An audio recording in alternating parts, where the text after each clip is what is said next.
as pálpebras com pitose podem obstruir e impedir o desenvolvimento do olho. O cérebro se desenvolve sobremaneira nos primeiros 2 anos de vida e o olho também. Então, um olho obstruído, ele vai se tornar incapaz de captar as imagens quando não devidamente estimulado. E a pálpebra pode ser um empecilho para esse desenvolvimento. Então, quando se fala em pitose, essa é a primeira preocupação do oftalmologista. A criança, ela tem que ser devidamente avaliada por oftalmologistas que são especialistas em crianças, os oftalmopediatras. Eles estão mais habilitados, capacitados e aparelhados para medir a acuidade visual da criança, mesmo que a criança não refira a visão. Então, essa é a importância da primeira consulta. A criança é o melhor paciente que existe para correção de pitose. Do ponto de vista técnico, se corrige a partir dos 2 anos e meio, 3 anos, porque é quando eu consigo tomar todas as medidas para definir a técnica exata.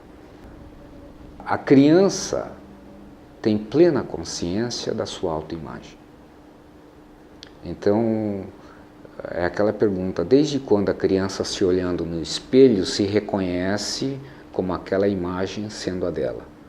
Eu diria que desde sempre. Principalmente as meninas, elas se olham e elas estão na frente do espelho já com 1 ano, 2 anos. O sofrimento vem muito antes do que a gente imagina. Essa idade de 3 anos é ideal porque, se demorar demais, ela vai para a escola e na escola ela vai começar a sofrer a discriminação pelo problema. Então ela pode alterar a personalidade tanto para agressividade como para timidez.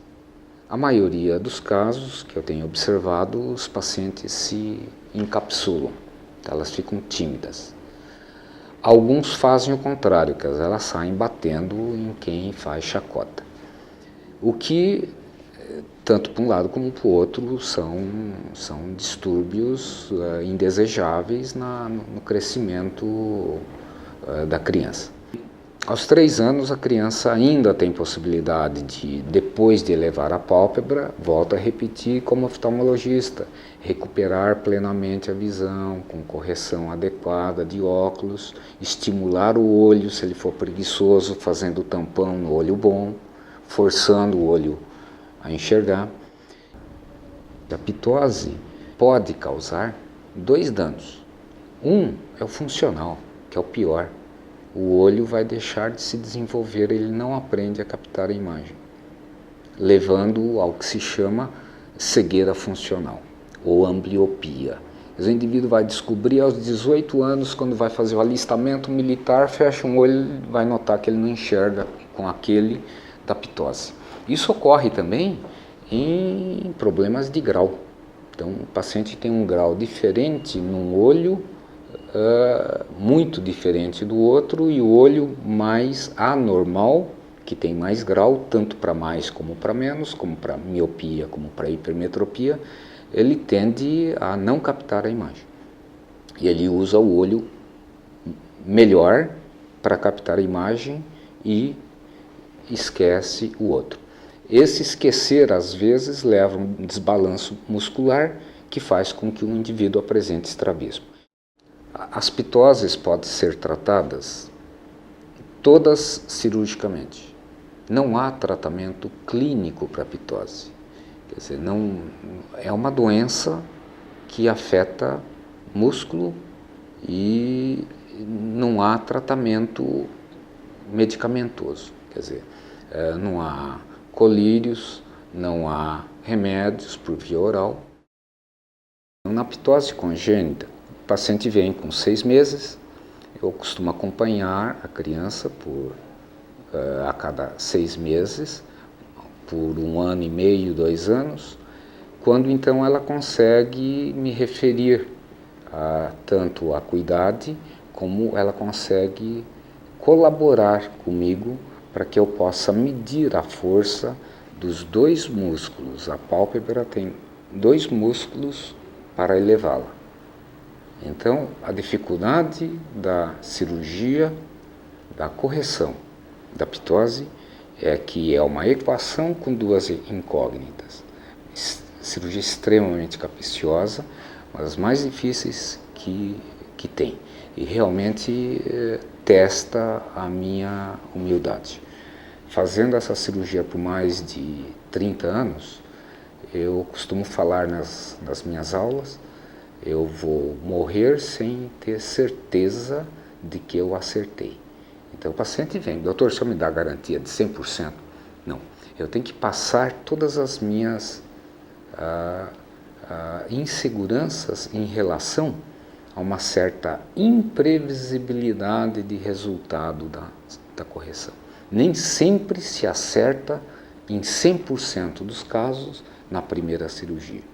Então você às vezes tem que fazer um ajuste. Geralmente o ajuste é para mais, né? Porque o olho fica um pouquinho mais baixo. Por quê? Porque nós estamos falando em milímetros.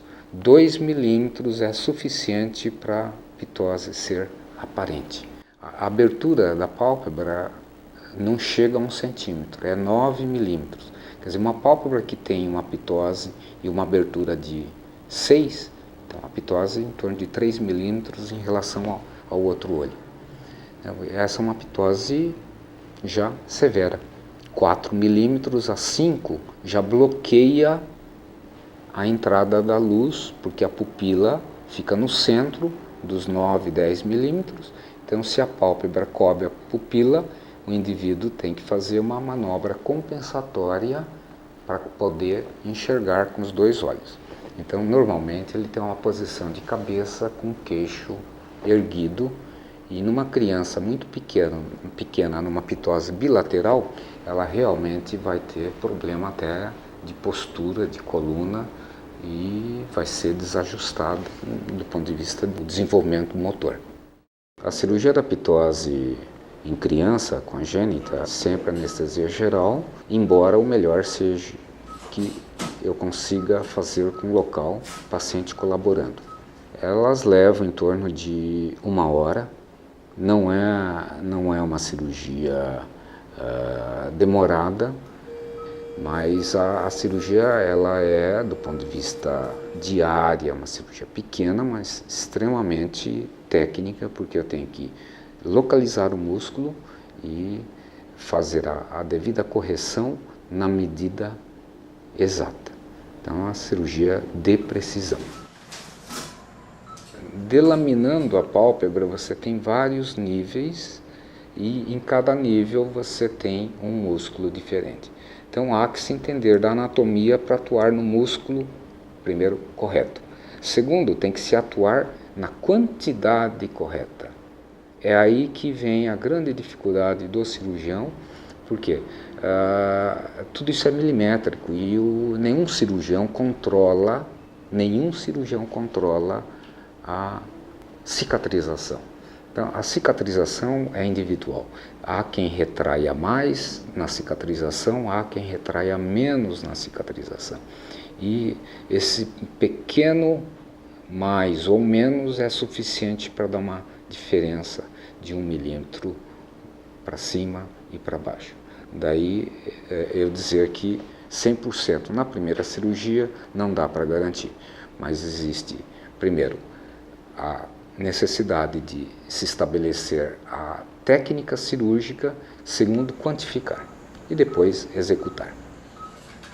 Então, determinar a técnica, que às vezes pode ser até mista, você pode associar duas técnicas, você tem que realmente examinar. E o paciente tem que colaborar. Então, olhar para cima, olhar para baixo, ele tem que ter um fenômeno protetor, porque toda boa correção de ptose deixa um entreaberto quando o paciente dorme. Essa é outra preocupação, muito mais a ver com os pais do que com o paciente em si. Porque o paciente bem operado de ptose pode deixar uma lacuna, uma frestazinha ao dormir que mostra o branco dos olhos. E aí a mãe vem desesperada: doutor, meu filho não fecha mais os olhos. Infelizmente é uma condição que, se você encurta, você eleva, vai ter um déficit para fechar, que é normal. Então, e que normalmente não dá queixa nenhuma em paciente nenhum. Ele pode ter algum problema inicial nas primeiras semanas, mas a gente vai medicar para proteger o olho, mas normalmente se compensa, isso aí não traz nenhum transtorno para o indivíduo. A criança com ptose, quando os pais dizem, o doutor vai elevar a pálpebra, ele não reage como um adulto, já prevendo todo o sofrimento da cirurgia. A criança tem um pensamento mágico. Então o doutor, o tio que vai operar, é um mágico que com uma varinha de condão vai colocar a pálpebra e vai fazer assim, e ela se olha no espelho assim. Então são os pacientes mais colaborativos que eu tenho. E no dia seguinte, quando ela se vê no espelho, quando eu tiro o tampão, quando ela se vê no espelho que ela está normal, existe uma metamorfose em muitas crianças. Ela muda a personalidade. Ela fica eufórica, ela fica alegre, ela fica até acima do normal. Ela fica muito sociável quando ela era fechada.